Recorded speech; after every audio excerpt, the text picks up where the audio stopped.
கேக்குறேன் சார். எழுச்சி தமிழரை ஏமாற்றி அங்க கொண்டு சேர்த்துட்டாருன்னா என்ன சொல்லுங்க? அதாவது நரி வந்து நட்புக்குரியதல்ல, தந்திரத்துக்குரியது. நீங்க சொன்னதுல விளக்கம் கொடுத்துறேன். இப்ப நான் சொன்னது வந்து தந்திரமா ஆதவர்ஜனா இருக்காருன்னு சொல்ல, நட்பா இருக்காரு, மரியாதையா இருக்காருன்னு சொன்னேன். நீங்க அந்த பதில நீங்க அப்படி சொல்றீங்க.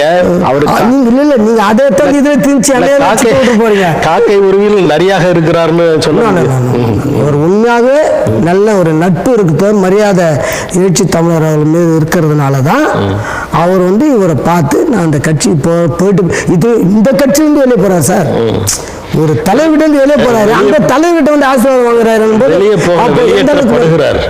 வெளியேற்றப்பட்டார் சார். வெளியேற்றப்பட்டாருங்கிறது இல்ல, அவர் வந்து வெளியேற்றப்படல, தற்காலிகம் தான், நிரந்தர வெளியேற்றம் இல்ல, தற்காலிகம். அதாவது